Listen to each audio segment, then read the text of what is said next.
a lot of us are concerned we won't have enough green when we retire. In fact, only about 26% of Democrats, 25% of Republicans think they're managing well for retirement.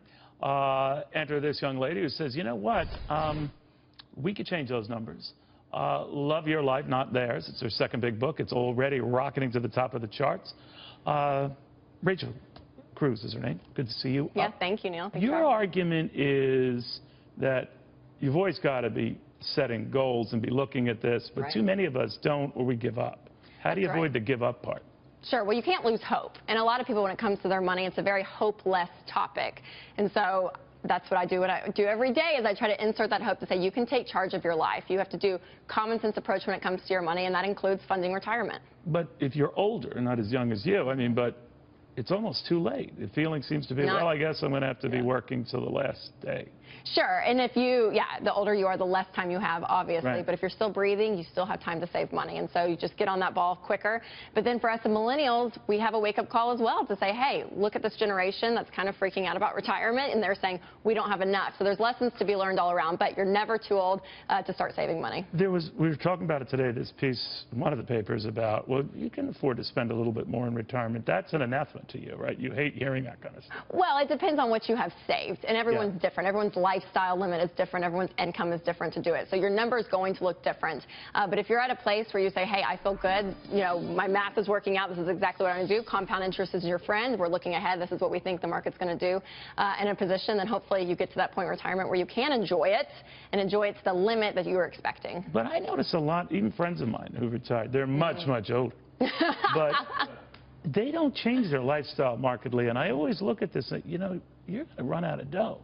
Sure. Well, again, it depends on their numbers. I don't know their specific situation. I would love to get people to the point where they say, I know exactly what I want to live on. Yeah. But you have to say no. You have to say no in retirement because there's not an infinite amount of money. There's points that you have to have limits and boundaries in your money. And same, you know, with when you're not retired, you have to learn to say no to yourself. Well, do you watch your spend? Your dad is Dave Ramsey, notoriously one of the cheapest people on the planet. Lovely man, brilliant man. But cheap. But he taught you to watch your pennies, right? Sure, and he still walks around with a bag of cash. It's a little disconcerting. Like our cash? No. But now, do you do the same thing? Not with a bag of cash thing, but you watch every little expense? You know, I'm very on top of my money. I mean, being responsible is key. Living on a budget is key. But what I teach people, when it's in my new book, is I say, hey, to be wise with money, to live on a budget doesn't mean you have to be cheap. Right. You can enjoy life, but the money has to be there. You have to tell it what to do. You have to tell your money what to do. I don't believe you believe that. I think you do think that we have to be cheap. No, I do not. I enjoy nice dinners. We were talking about this at the break. Really? I splurge on things, but I plan for it. But if I don't have the money, if my husband and I are like, we want to take this exotic vacation and we don't have the cash, we say no, and then we save up and we do it later. Now, millennials should be saving how much for retirement of their gross income? Sure. Well, I like 15%. But once 15 of your gross? Yes. And once you're out of debt and you have a fully funded emergency fund, then look into that. How much is that emergency? 6 months worth? Yeah, 3 to 6 months of expenses. So that's what, just for the emergency expenses, then you got to save for retirement. A lot of young people, older people say, forget it, I can't do it. I know, and it seems difficult at times, but that's where you have to make sacrifices, and especially for the millennials that have the student loan debt that so many do, you have to make sacrifices, and you have to be able to get out of that debt as quickly as possible. Have that emergency fund in place. It's like maybe your the government will take care of them and handle all that debt. Of course they will, right? No, you want to tell young people you're not going to be in that position. Don't assume that. I do. I just say, you know, don't depend on the government for your money. You have to take control of your life and say, hey, this is what I want to do. You're in charge of your destiny. So don't worry about what's going on in the White House. Worry about what's going on in your house.